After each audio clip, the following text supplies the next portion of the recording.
नमस्कार दोस्तों। अभी मैं अनकर वारिक जी की एक वीडियो देख रहा था कि why small cases better than mutual funds, या ऐसे ही और भी कई क्रिएटर्स की वीडियोस हैं कि, और अनकर वारिक जी भी खुद कह रहे हैं कि क्यों स्मॉल केसेस उनका फेवरेट एप्लीकेशन है, फेवरेट वे ऑफ इन्वेस्टिंग है। इसी पे मैं थोड़ी चर्चा करना चाहता हूँ, इस पर मैं कुछ और अपने पॉइंट्स रखना चाहता हूँ। देखिए, स्मॉल केसेस में क्या होता है कि एक आइडिया होता है, जैसे उस पर आप पैसे लगा रहे हो। तो अब जैसे मैं आपको एग्जांपल देता हूँ कि आप डिफेंस सेक्टर में आप उसके डिफेंस के स्टॉक्स खरीद लो, या इसके जगह आप रियलिटी सेक्टर में DLF के स्टॉक ले लो, M3M के स्टॉक ले लो, सिग्नेचर ग्लोबल के स्टॉक्स ले लो, या आप जैसे EV सेक्टर में वारी एनर्जीज़ के स्टॉक ले लो, या ये चलिए ग्रीन एनर्जीज़ के सेक्टर में वारी एनर्जीज़ के स्टॉक ले लो, वारी ग्रीन के स्टॉक ले लो। और या आप मोटर सेक्टर में किसके स्टॉक्स ले सकते हो, टाटा मोटर्स के ले सकते हो, hyundai मोटर्स के ले सकते हो, निसान के ले सकते हो। ऐसे ही आप इन्वेस्ट कर सकते हो। और यही कॉन्सेप्ट है स्मॉल केसेस का कि that you are betting on an idea itself. अब इसमें गड़बड़ ये हो रही है कि लोग क्या सोच रहे हैं, that they should ride these टेलमेंट्स। जैसे अभी वेव आ रही है AI की, सबको पता है कि ये कितना बूम कर रहा है, इतनी सारी कंपनी आ गई है, क्लॉड आ गया, ChatGPT आ गया, Copilot आ गया, मतलब they have been for a while, 1.5 साल हो गया है आते हुए। पर मैं क्या कहना चाहता हूँ कि लोग यही सोच रहे हैं कि we can still ride on these waves, which is particularly true. हाँ, you can still ride on this wave. These trends have not particularly made, मतलब पेव्ड देयर वे कि अभी एकदम डोर स्टेप पे आ रखे हैं, बिल्कुल ही they have not reach their saturation point.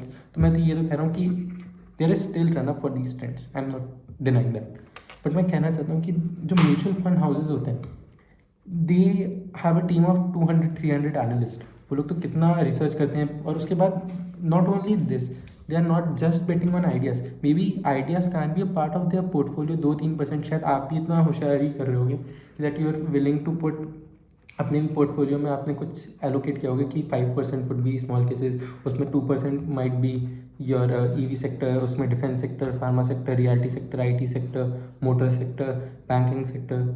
और आप यही सोच रहे हो कि भाई मतलब, और कुछ कुछ बैंकिंग सेक्टर में तो जैसे आप ले रहे हो, आप बैंकिंग सेक्टर का वो ले ही क्यों रहे हो स्मॉल केस।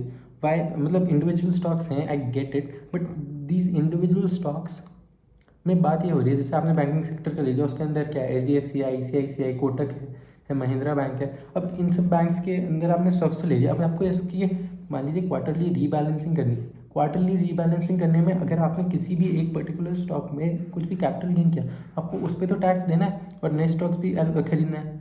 वर्सेस अगर आप इसी की जगह निफ्टी बैंक 50 ले लेते हैं। निफ्टी बैंक 50, मतलब अगर आपको पता नहीं है तो निफ्टी 50 के अंदर अलग अलग सेक्टर है, निफ्टी बैंक 50, निफ्टी एनर्जी 50, ऐसी सेक्टर्स हैं। तो उन्होंने भी बना रखे हैं, और आप you can invest in these. And इनका तो जो टेक रेट है दैट इज लिटरली 0.2%। और इसमें क्या हो रहा है, individually stocks are also rotating, and you are not going to pay charges on rotating the stocks. मतलब कैपिटल गेन नहीं देना। जैसे let's say you have a capital of 1 CR में you are giving 0.2% charges every year, that is 20,000 rupees of charges every year. And internally these 50 companies are also changing, तो you are not only putting your eggs in different baskets। Nifty bank 50 में लेने से आपको फ़ायदा ये हो रहा है कि पहले तो you do not have to pay charges। आपको 20,000 का जो अभी एक 1 CR के कैपिटल पे, तो ये जो 20,000 का है, आपको ये तो आपको खटक रहा है, पर आपको you do not have to be penny wise and pound foolish. ये कहावत है, मतलब आप छोटी चीज़ चिंदी चोरी नहीं करनी है आपको। जैसे अगर आप 20,000 का कैपिटल देते हैं, दीज आर ऑल्सो रोटेटिंग। मतलब कोई जैसे कोई है 47 रैंक पे टॉप 50 में, ऐसा तो नहीं होता कि वन जो 3rd-4th पे है वो निकल के 50 से नीचे चला गया, पर जो 47th रैंक पे है उसे 54th माइट टेक ओवर। तो ऐसे ऊपर नीचे दे रहा है, जगलिंग एज वेल। अब आप सोचते हैं कि स्मॉल केस पे यही लेने की जगह आप 7-8 स्टॉक्स ले लेते हैं, एंड यू आर सेइंग कि मतलब HDFC, ICI यही भाई बैंक्स पैसे बनाएंगे। बट ये बात गलत है भाई, PSU बैंक्स भी पैसे बना देंगे। आपको नहीं पता कौन सा महाराष्ट्र बैंक पैसे कमा ले, बंधन बैंक पैसे कमा ले। These might also fluctuate. और यही बात है कि आपको स्मॉल केसेस क्यों नहीं लेने चाहिए, बिकॉज दीज इंडेक्स फंड्स, जिसमें तो इंडेक्स फंड, जैसे डिफेंस का इंडेक्स फंड एग्जिस्ट करता है, निफ्टी डिफेंस 50 एग्जिस्ट करता है। अगर आप इसी की जगह ओमनी भारत लेना चाहते हैं और उसके भी चार्जेस देना चाहते हैं, तो क्यों करना चाहते हैं आप ये, इसका देर इज़ नो सेंस। क्योंकि आप जो ये जो 20,000 का ये जो चार्ज है 0.2%, इसमें ही आप इतना प्ले कर सकते हैं। और पहले तो ये जो 20,000 का चार्ज है, इसमें और क्या क्या बात हो रही है कि आपको जो बाकी का कैपिटल गेन करना है। अगर मान लो उसकी रीबैलेंसिंग में ऐसा हुआ कि उसने बोल दिया कि 1 CR में आपको क्या करना है कि आपको ये 20 लाख के स्टॉक्स ही बेचने हैं और ये नए फ्रेश स्टॉक्स दूसरी कंपनी के लेने हैं। तो आपकी तो ये 20 लाख पे तो लॉन्ग टर्म या short term capital gain tax के हिसाब से 10% 20% देना है, वहीं आपका हो गया 20,000। तो आप ऐसे सोच रहे हैं। अब सोचिए ना 20 लाख के अगर आपको स्टॉक पे 10% अगर आपको वही देना पड़ गया कैपिटल गेन्स टैक्स या, तो फिर आप तो यहीं हार गए। इसलिए मैं कह रहा हूँ you should rather go for index funds rather than most of the small cases. अब स्मॉल केसेस में भी बाकी तरीके के होंगे, जैसे ये बैंक और रियलिटी सेक्टर है, इनके तो निफ्टी एग्जिस्ट करते हैं, कईयों के निफ्टी एग्जिस्ट नहीं करते। जैसे एग्जांपल देता हूँ मैं, ये एक उन्होंने स्मॉल केस बनाया है फॉर एस्पिरेशन ऑफ इंडिया। इसका कोई मतलब इसमें क्या क्या कंपनी है, जैसे जो भी company playing the aspirational role, जैसे ये तो अभी इंडियन कंपनी नहीं है जिनका एग्जांपल दूंगा, but Apple is a very aspirational product in India. ये इसकी नीड काफ़ी ज़्यादा बढ़िया, आप भी देख रहे हर चौथे बंदे के हाथ में आईफोन है। ये वीडियो भी आईफोन से रिकॉर्ड हो रही है, तो मैंने भी नया नया ले लिया है।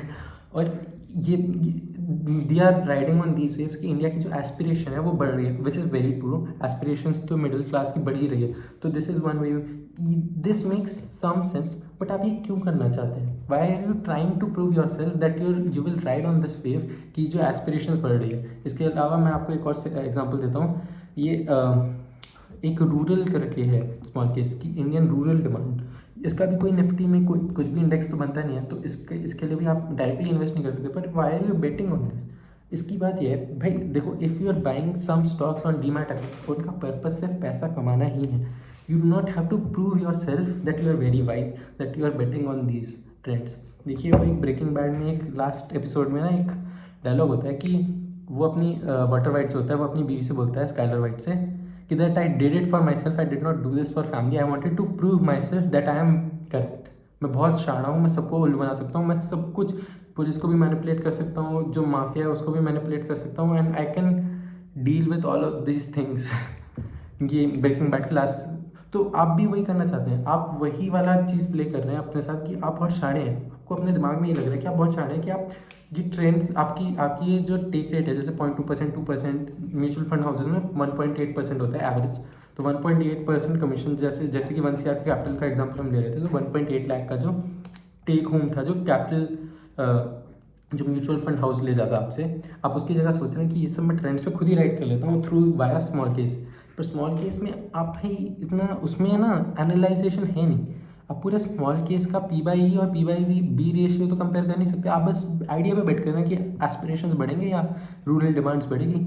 अब इन सब में आप क्यों, इससे अच्छा तो भाई जब आपको पैसे ही कमाने हैं, आपको क्यों ऐसे करना है? तो इससे अच्छा तो आप इंडेक्स फंड्स में ही ट्राई कर लो। इंडेक्स फंड्स में नहीं ट्राई करना तो ये म्यूचुअल फंड्स में भी तो है, small cap, mid cap, large cap, उसके बाद फ्लेक्सी कैप, उसके बाद और डिफेंस सेक्टर के भी, फार्मा सेक्टर, IT सेक्टर, सबके म्यूचुअल फंड्स आते हैं। आप उन्हीं में ट्राई कर लीजिए। आपको there is at least no taxation और इंटरनली जितनी भी बाइंग सेलिंग हो रही है वो तो म्यूचुअल फंड हाउस कर रहा है, तो आप इससे तो बच गए।